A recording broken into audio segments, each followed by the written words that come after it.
கவலைப்பட வேண்டாம். தென்பொதிகை ராகவேந்திர சுவாமி எங்கள் குரூப்பின் சார்பாக இந்த காலத்தில் அதுவும் ஒரு கோயிலுக்கு கும்பாபிஷேகம் நடத்தணும்னா எவ்வளவு செலவாகும் உங்களுக்கு தெரியுமா? இன்னைக்கும் ராகவேந்திர சுவாமிகளுக்காக அந்த சேவா கைங்கரியம் செய்யக்கூடிய ஒரே ஒரு உள்ளத்தை பார்க்கறதே பெரிய விஷயம். அத்தியாவசிய தேவைகள் அனைத்தையும் அவர் விரும்பிய பக்தர்கள் இடமிருந்து பெற்றுக்கொண்டார்.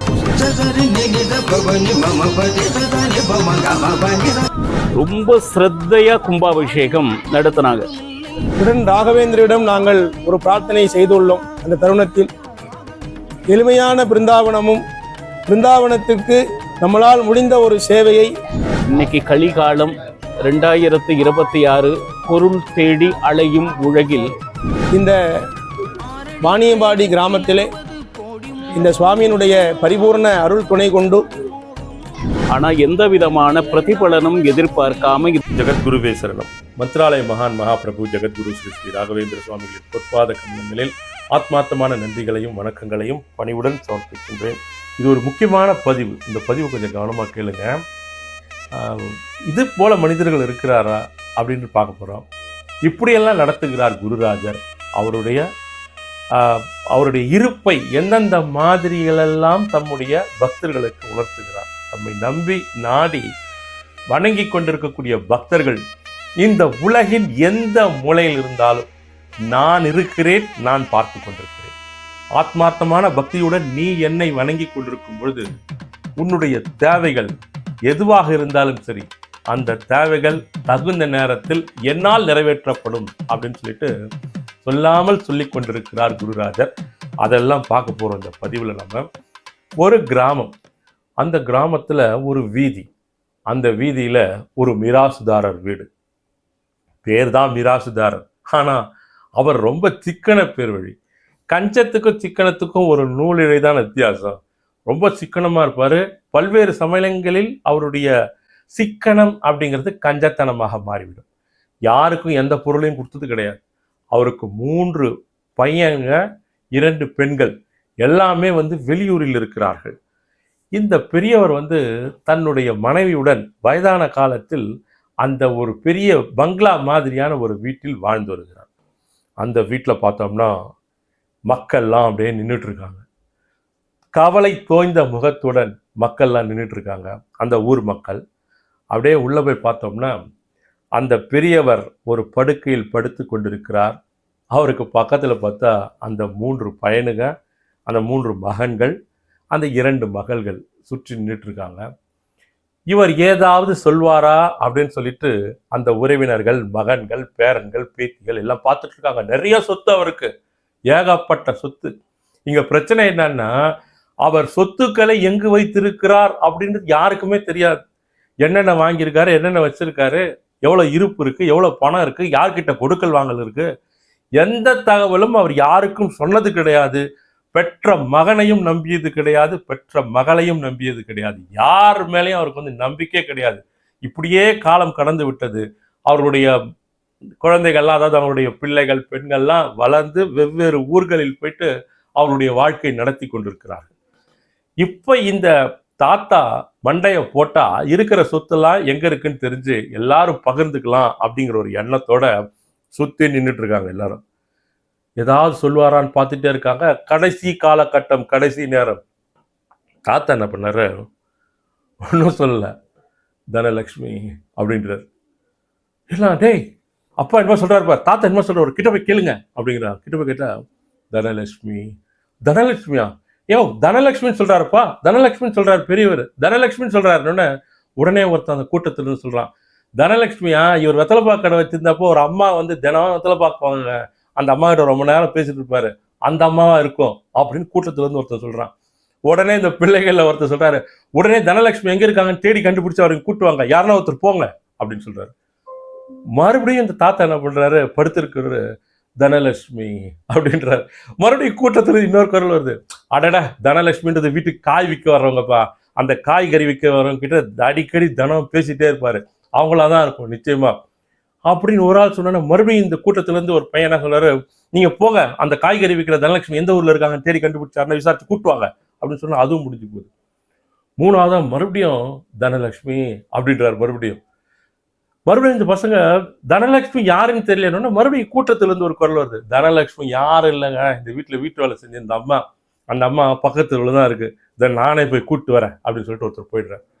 அப்பா அடி எப்படியோ அந்த தனலட்சுமி வந்தாங்கன்னா ஏதோ ஒரு தனலட்சுமி கிட்ட நிச்சயமா தெரிஞ்சிருக்கோம் இந்த சொத்துலாம் எங்க இருக்கு அப்படின்னு நம்ம எல்லாமே வந்து அதுக்கப்புறம் நம்ம 3 2 5 பேர் பிரிச்சு எடுத்துக்கலாம்னு சொல்லிட்டு மகிழ்ச்சியா இருக்காங்க. 3 தனலட்சுமியும் வராங்க. ஃபர்ஸ்ட் ஒரு தனலட்சுமி கிட்ட வந்து, அப்பா தாத்தா எல்லா பேர பிள்ளைங்களாம் கத்துறாங்க, தனலட்சுமி தனலட்சுமி வந்திருக்கிறாங்கன்னு. அந்த தாத்தா படுத்திருக்கிறவரு அப்படின்றாரு, ஐயோ நீ இல்லையாம்மா, நீ போமா. அடுத்து 2வது வீட்டு வேலை செஞ்ச தனலட்சுமி அந்த அம்மா வராங்க, தாத்தா இந்த தனலட்சுமி தானே, அப்பா பாருங்கப்பா அப்படின்றாங்க. இல்லடா அப்படின்றாரு. மறுபடியும் போறாரு. 3வதா ஒரு அம்மா இருக்குது, அந்த அம்மா காய்கறிக்கார அம்மா, வாயா வா, எத்தனையோ நாள் காய்கறி வாங்கி கடனை வச்சுட்டு 10 பைசா மிச்சம் இல்லாம நான் எல்லார்கிட்டையும் கடனை வசூல் பண்ணிடுவேன். ஆனா இந்த கிழமை என்கிட்ட எத்தனையோ நாள் கடனை வாங்கி தின்னுட்டு பைசா கொடுக்காம இப்ப சாகர நிலைமையில இருக்கான்னு என்ன கூப்பிட்டு வரீங்களா? நான் கடனை வசூல் பண்ணாது விட மாட்டேன். எங்க இருக்காருன்னு பார்த்த உடனே எங்கயா காசுன்னு கேக்குது. இதுவா தனலட்சுமி அப்படின்னு கேட்ட உடனே இந்த தாத்தா என்ன பண்றாரு, காசு கேட்டோன்னு அப்படியே பார்த்து டப்புன்னு உயிர் விட்டுறாரு. அவ்வளவு இறந்து போறாரு. அப்படியே ஐயோ இந்த தனலட்சுமியா காசு கேட்க வந்துட்டியான்னு சொல்லிட்டு படுத்துறாரு. எல்லாருக்கும் கவலை, என்னடா இது எந்த தனலட்சுமின்னு தெரியலையே, காசு எங்க வச்சிருக்காரு தெரியலையே, ஒன்றும் புரியலையே அப்படின்னு சொன்ன வெளியில ஒரு சாமியார் நடந்து போறாரு, ஒரு குருநாதர் நடந்து போறாரு. உள்ள சொல்றாங்க, வெளியே ஒரு குரு போறாரு, அவர்கிட்ட கூப்பிட்டு வந்து கேட்கலாம், அந்த தனலட்சுமி யாருன்னு தெரியும், சொத்து பத்தி எங்க வச்சிருக்கான்னு தெரியும், அந்த தனலட்சுமி போனா போகுதுன்னு சொல்லிட்டு அந்த சாமியாரை கூப்பிடுறாங்க. சாமி கொஞ்சம் உள்ள வாங்க, எங்க அப்பா இறந்து போயிட்டாரு. அதாவது தாத்தா சொல்றாரு, பேரனுங்களாம் சொல்றானுங்க, தாத்தா சொத்து எப்போ பேரனுக்கு தான் வரும், அதனால நாங்களாம் எங்க அப்பாவோட நின்றுட்டு இருக்கோம், மொத்தம் 5 பேர் இருக்காங்க இங்க, நீங்க தயவுசெய்து கொஞ்சம் உள்ள வாங்க, உள்ள வந்து அந்த சொத்து எங்க இருக்குன்னு கொஞ்சம் கண்டுபிடிச்சு கொடுங்க, கொஞ்சம் வாங்க சாமி அப்படின்னு கூப்பிடுறாங்க. நேராக போனோன்னு சுவாமிகள் வந்து குரு திரும்பி பார்க்குறாரு. அது பார்த்துட்டு இந்த வருகிறேன் அப்படின்னு அடி வேட்டை தான் நம்ம சாமியாருக்கு. நேரம் உள்ளே போகிறார். சாமியார்கள்லாம் வாய்ப்புகள் எதிர்பார்த்துட்டு இருப்பாங்க இல்லையா, என்ன பண்ணுறது ஏது பண்ணுறது, அடுத்தடுத்த நிகழ்வுகள் நகர்வுகள் நிறைய இருந்துட்டு இருக்கும். நேராக உள்ளே போனோடனே இந்த மாதிரி தனலட்சுமின்னாரு. இவ்வளோ பேரை கூப்பிட்டு வந்தோடனே யாருமே இல்லைன்னு பட்டுன்னு மண்டையை போட்டாருங்க தாத்தா அப்படின்னு ஒரு பேரன் சொல்கிறான். பேரன் வந்து இந்த கால ஜென்சி பையன், அவன் இல்லை என்ஜாய் பண்ணலாம் தாத்தா சொத்து வச்சுன்னு நினச்சின்னு இருந்தான். உடனே சுவாமியார் கொஞ்ச நேரத்தில் அப்படியே ஞானதிஷ்டில் போகிறார். நேராக உங்களுடைய 3வது ரூம் படுக்கை அறை இருக்குல்ல, இந்த பெரியவருது அப்படின்றார். ஆமாங்க. அந்த படுக்கை அறை மேலே ஒரு பரணை இருக்கா? ஆமாங்க இருக்குண்ணா. அதில் ஒரு மூட்டை இருக்கா? தெரியலங்க. போங்க, போயிட்டு வெள்ளை கலரில் ஒரு பை இருக்கும், கோணிப்பை மாதிரி இருக்கும், சிமெண்ட் பேக் மாதிரி இருக்கும், அதை கஷ்டப்பட்டு கொண்டு வாங்க இங்கே அப்படின்னு சொன்னோடனே நேராக போகிறாங்க. நேராக போயிட்டு கொண்டு வந்தோடனே பிரிங்க அப்படின்னு சொல்கிறாங்க. நேராக பிரித்த உடனே கொட்டிட்டோன்னே பணம் பணம்னோடனே செத்து போயிருந்த அந்த தாத்தா உடனடியாக எழுந்து தனலட்சுமி அப்படின்னு சொல்லிட்டு கீழே கொட்டின அந்த மூட்டை பணத்தை கட்டி பிடிச்சுன்னு அப்படியே செத்து போகிறார். செத்து போயிட்ட உடனே இந்த பையன் சொல்கிறான், அப்பா அடி ஒரு வழியாக தாத்தா போயிட்டாரு, அப்பாவும் போயிட்டாரு, சாமி நீங்களே வந்துட்டீங்க, மொத்தம் நாங்கள் 3 2 5 பேர் இருக்கோம், 3 பையன் 2 பொண்ணு, இதை 5ஆ பிரிச்சுடுங்க அப்படின்னு சொல்கிறாங்க. உடனே சாமியார் சொல்கிறாரு, இதை 5ஆ பிரிக்க முடியாது, என்னோட சேர்த்து 6ஆ பிரிக்கணும் அப்படின்றாரு. அவ்வளோதான், இந்த கதை முடியுது. செல்வம் பணம் அது அரசனையும் விட்டு வைக்காது, ஆண்டியையும் விட்டு வைக்காது. சிற்சில சமயங்கள் அரசனும் ஆண்டியானதுண்டு, ஆண்டியும் அரசனானதுண்டு. சிற்சில சமயங்களில் விதி விலக்குகள் இங்கே நிறையா இருக்கு. இன்னார் இப்படித்தான் இருக்க வேண்டும் அப்படிங்கிற ஒரு விதி இருந்தால் கூட இன்னார் இப்படியெல்லாம் இருக்கிறார்களே அப்படிங்கிற ஒரு மாற்று சிந்தனையும் மாற்று செயல்பாடுகளும் இந்த உலகில் நிகழ்ந்து கொண்டுதான் இருக்கிறது. நாம் குருவின் மீது ஒரு அளப்பரிய அன்பையும் பக்தியையும் பாசத்தையும் நேசத்தையும் வைக்கும் போது எதுவுமே நமக்கு பெரியதாக தெரிவது கிடையாது. சரி, இந்த கதையை நான் ஏன் சொன்னேன் அப்படின்னா, இந்த தனலக்ஷ்மி மகாலட்சுமி அப்படிங்கிறது ரொம்ப அவசியமான இந்த காலகட்டத்தில் ஒரு இடத்துல ஒரு கும்பாபிஷேகம் நடந்தது. அதாவது தரைக்காடு, நீங்கள் பார்த்துருப்பீங்க, வாணியம்பாடி பக்கத்தில் தரைக்காடு, திரு பூபாலன், திரு ஜெயக்குமார் அவங்களாம் ஒரு பேட்டி போட்டிருந்தோம். அந்த கும்பாபிஷேகம் சீரும் சிறப்புமாக நடந்தது. மகாபிரபு ஜெகத்குரு ஸ்ரீ ஸ்ரீ ராகவேந்திர சுவாமிகள் அவர்களுக்கு என்னென்ன தேவையோ அத்துணை தேவைகளையும் அவராகவே ஏற்படுத்தி கொண்டார். ஒரு சின்ன முன்னெடுப்புகளில், ஒரு சின்ன ட்ரையிங்லே அவருக்கு உண்டான தேவைகள் அனைத்தையும், அத்தியாவசிய தேவைகள் அனைத்தையும் அவர் விரும்பிய பக்தர்களிடமிருந்து பெற்றுக்கொண்டார். கும்பாபிஷேகம் ரொம்ப அற்புதமாக நடந்தது. சரி, அதில் நிறைய பேர்கள் வந்தால் கூட அதில் ஒருத்தர் அங்கே காசே வேண்டாம், பணமே வேண்டாம், குருராஜர் அந்த இடத்தில் அமருகிறார் அப்படின்னா நாங்கள் எங்களுடைய குழுவோடு ராயருக்கு கும்பாபிஷேக வைபவத்தை நடத்தி தருகிறோம் அப்படின்னு சொல்லிட்டு கும்பாபிஷேகத்தை நடத்தி கொடுத்துட்டு போயிட்டாருங்க. இந்த காலத்தில் அதுவும் ஒரு கோயிலுக்கு கும்பாபிஷேகம் நடத்தணும்னா எவ்வளோ செலவாகும் உங்களுக்கு தெரியுங்களா? அதில் ஹோம திரவியங்கள், அதில் இந்த ஆகுதிகள், நிறைய விஷயங்கள் இருக்கிறது. என்னென்னலாம் வாங்கணும் அப்படின்னு சொல்லிட்டு ஒரு பெரிய லிஸ்ட்டு போடணும். அது இல்லாமல் அதை நடத்தக்கூடிய அந்த ஆச்சாரியார்களுக்கு உண்டான சம்பாவனை என்று ஒன்று இருக்கிறது. அதெல்லாம் அவசியமானவை தான், நான் அதை தவறுதலாக சொல்லலை. அதெல்லாம் பார்த்தீங்கன்னா அதனுடைய செலவு அப்படிங்கிறது ஒரு பெரிய செலவாக வரும்.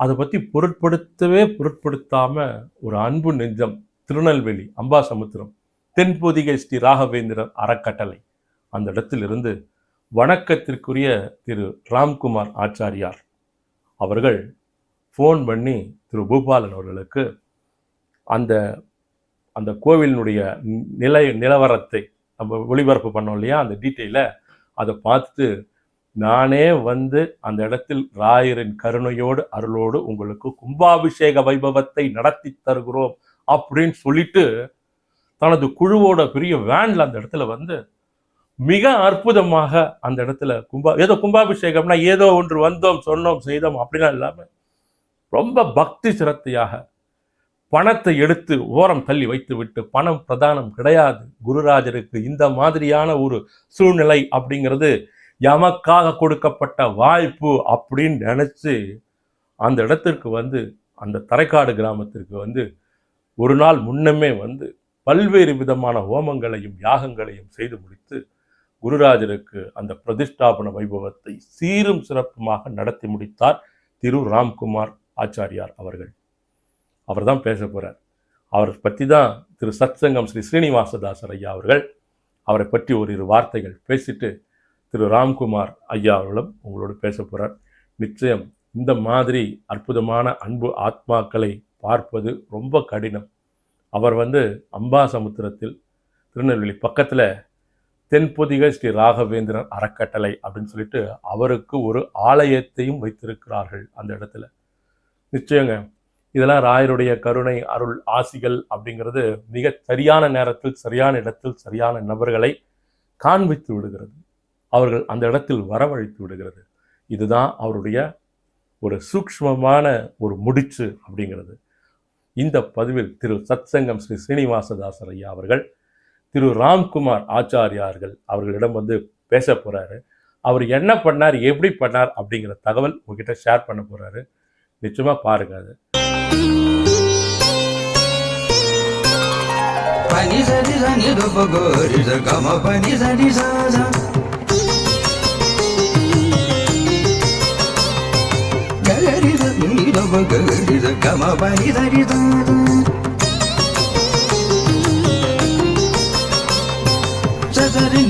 Bhavani mama pati sadani bhamanga bhavani da kalivani da bhavangadi da gama tedani da bhavangadi da gama sani da bhavangadi da gama mantralaya magan guru sannyasi पूज्याय राघवेन्द्राय सत्य धर्मरथाय च பஜதாம் கல்பவருக்ஷாய நமதாம் காமதேனவே. இன்றைய நாள் சுப நாள். வாணியம்பாடி அருகில் இருக்கக்கூடிய தரைக்காடு என்கின்ற ஒரு கிராமத்தில் ஸ்ரீ ராகவேந்திர சுவாமிகளுடைய மகா கும்பாபிஷேகம் அற்புதமாக நடைந்தேறிய ஒரு அற்புத நாள். அந்த சந்தோஷத்தில் இப்போ அமர்ந்து ராகவேந்திர பக்தர்கள்கிட்ட எங்களுடைய அனுபவத்தை பகிர்ந்து கொண்டிருக்கும். நேற்று இரவிலிருந்தே ராகவேந்திர சுவாமிகளுடைய அந்த கும்பாபிஷேக விழா தென்பொதிகை ராகவேந்திர சுவாமி கோயிலில் இருந்து ஒரு டீம், அதனுடைய தலைமை குருக்கள் திரு ராம்குமார் அவர்கள் தலைமையில் ரொம்ப ஸ்ரத்தையாக கும்பாபிஷேகம் நடத்தினாங்க. நான் கூட ஏதோ ரொம்ப கிராமத்தில் ஒரு கும்பாபிஷேகம் நடக்கிறதே என்ன எப்படி அப்படிங்கிற ஒரு யோசனை இருந்துச்சு. ராத்திரி சுமார் 8 மணிக்கு ஆரம்பித்த ஒரு விஷயம் 12 மணி வரையிலும் ராகவேந்திர சுவாமிகளுடைய கும்பாபிஷேகத்தில் அத்தனை பேரும் அவ்வளவு ஸ்ரத்தையாக நடத்தி இருக்காங்க. அது மட்டும் இல்லாமல் காலையில் சரியான ஒரு முகூர்த்த நேரம், அதாவது இன்னைக்கு சுவாதி நட்சத்திரம், நரசிம்ம சுவாமிக்கு மிக உகந்த நாள். ராகவேந்திர சுவாமிகள் பிரகலாதனாக இருந்த பொழுது வாக்குடந்தே அப்படின்னு சொல்லிட்டு அழைத்த அந்த நரசிம்ம சுவாமியினுடைய நட்சத்திரம் இன்று. இந்த அன்னைக்கு கும்பாபிஷேக விழா ரொம்ப அற்புதமாக நடந்திருக்காரு. இது எல்லாத்த விட ரொம்ப விஷயம் என்ன அப்படின்னு கேட்டிங்கன்னா, ராகவேந்திர சுவாமிகளுடைய கும்பாபிஷேகம் நாங்கள் நடத்துகிறோம் ஐயா, ஆனால் எந்த விதமான பிரதிபலனும் எதிர்பார்க்காம இதை ஒரு கைங்கரியமாக நாங்கள் செய்கிறோம் அப்படின்னு சொன்னாங்க. இன்னைக்கு கலிகாலம் 2026, பொருள் தேடி அலையும் உலகில் இன்னைக்கும் ராகவேந்திர சுவாமிகளுக்காக அந்த சேவா கைங்கரியம் செய்யக்கூடிய ஒரே ஒரு உள்ளத்தை பார்க்கறதே பெரிய விஷயம். அதில் ஒரு டீமாக ஒரு 650 கிலோமீட்டர்லேருந்து கடந்து வந்து ராக சேவைக்காக 2 நாள் அந்த பாடுபட்ட நல்ல உள்ளம், நல்ல ஆச்சாரியார் உங்களுக்கு அறிமுகப்படுத்துறதுல எனக்கு ரொம்ப பெருமை. இப்போது ராம்குமார் அந்த தென்பொதிகை ராகவேந்திர சுவாமி மற்றும் அவர் செய்கிற கைங்கரியம் பற்றி உங்களிடையே ஒரு 2 நிமிஷம் பேசுவார். ஹரே ஸ்ரீனிவாசன். எல்லாத்துக்கும் நமஸ்காரம். பூஜாய ராகவேந்திராய சத்யதர்ம ரஜாயத வஜதாம் கல்பவృక్షாய நமதாம் காமதேனுவே. திருநெல்வேலி மாவட்டம் அம்பாசமுத்திரம் வட்டம், அம்பாசமுத்திரம் ரயில் நிலையத்திற்கு அருகே இருக்கக்கூடிய தென்பொதிகை ஸ்ரீ ராகவேந்தர் மிருத்திகா பிருந்தாவனம் கடந்த 5 வருடங்களாக சுவாமியினுடைய திருவுருவப் படம் வைத்து நாங்கள் வழிபாடு செய்து கொண்டிருந்தோம். அதன் பின்னாக சென்ற ஆண்டு 2025 மே மாதத்திலே மகா கும்பாபிஷேகம் சிறப்பாக நடைபெறப்பட்டு இந்த சேவையானது எங்களுக்கு மனதில் தோன்றிய ஒரு காரணம், எனதுடைய அண்ணன் அவர்கள் சென்னையில் இருக்கிறார்கள். அவர் பேர் பாலாஜி குருக்கள். அவர்கள் நாம் கும்பாபிஷேக பணியை நாம் 5 ஆண்டுகள் நமது ஆலயத்திலே நாம் செய்தோம். ஆனால் மிகவும் ஒரு கடினமான ஒரு சக்தியை கொண்டும் மற்றும் உழைப்பையும் கொண்டும் பக்தர்களுடைய பெரும் உதவியை கொண்டும் நாம் செய்துள்ளோம்.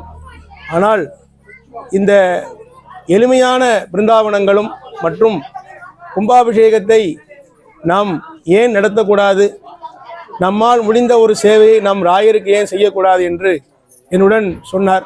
உடன் ராகவேந்திரிடம் நாங்கள் ஒரு பிரார்த்தனை செய்துள்ளோம். அந்த தருணத்தில் எளிமையான பிருந்தாவனமும் பிருந்தாவனத்திற்கு நம்மளால் முடிந்த ஒரு சேவையை, ஒரு கும்பாபிஷேக கைங்கரியத்தை நாம் செய்து கொடுப்போம் என்று ராயரிடம் ஒரு பிரார்த்தனை செய்துள்ளோம். அதன் பிரகாரம் இந்த வாணியம்பாடி கிராமத்திலே இந்த சுவாமியினுடைய பரிபூர்ண அருள் துணை கொண்டு பூபாலன் அவர்கள் விஜய் தளத்திலே இந்த ஆலயத்தை பதிவிட்டிருந்தார்.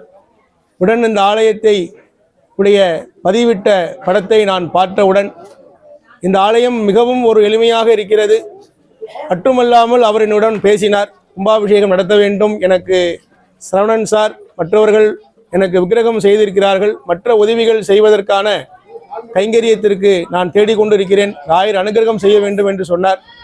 கவலைப்பட வேண்டாம், தென்பொதிகை ராகவேந்தர் சுவாமி எங்கள் குரூப்பின் சார்பாக நாங்கள் சேவையாக இந்த கும்பாபிஷேகத்தை செய்து தருகிறோம் என்று அவரிடம் சொல்லப்பட்டு எங்களுடைய குரூப் அனைவரும் வந்து இந்த மகா கும்பாபிஷேகத்தை ராயருடைய பரிபூர்ண அருள் துணை கொண்டு இந்த கும்பாபிஷேகத்தை நடத்தியிருக்கிறோம்.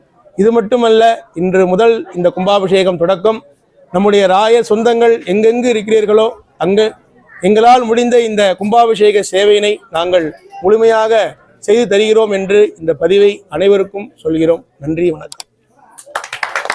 ஹரே ஸ்ரீனிவாசா. இந்த ஒரு நல்ல வாய்ப்பு, ராயருடைய சேவைக்காக இந்த மாதிரி நல்ல ஒரு பக்தர்கள் முன் வருது இந்த காலத்தில் ரொம்ப ஆச்சரியமான விஷயம். இந்த ஒரு நல்ல வாய்ப்பு, ஒருவேளை ராகவேந்திர சுவாமிகளை கட்டணும், கும்பாபிஷேகம் செய்வதில் எங்களுக்கு கொஞ்சம் சிரமங்கள் இருக்குது அப்படின்னு யாருக்கெல்லாம் தோன்றுதோ, ராகவேந்திர சுவாமியினுடைய அருளோடு ஒரு தென்பொதிகை ராகவேந்திர சுவாமிகளுடைய ஒரு குழு ராகவேந்திர கும்பாபிஷேகம், நீங்கள் அதை பற்றி கவலையே பட வேண்டாம், நாங்கள் வந்து நடத்தி கொடுக்குறோம் அப்படின்னு சொல்லிட்டு அந்த உறுதியே இந்த பதிவு மூலமாக சொல்லியிருக்காங்க. பக்தர்கள் இதை நல்லபடியாக பயன்படுத்திக்கோங்க அப்படின்னு பிரார்த்தனை பண்ணுறோம். ஹரே ஸ்ரீனிவாசா. இதை பார்த்துட்டு இருக்கக்கூடிய அனைத்து ராகவேந்திர சுவாமிகளுக்கும் பக்தர்களுக்கும் அனைத்து மங்களமும் உண்டாகட்டும். லோகா சமஸ்து சுகினோ பவந்து. ஹரே ஸ்ரீனிவாசா. ஈஷாரவிந்தம் திருமுடி தாமரை ராகவேந்திர முகாரவிந்தம் திருமுக தாமரை ராகவேந்திரா ஸ்ரீ ராகவேந்திர முகாரவிந்தம் திருமுக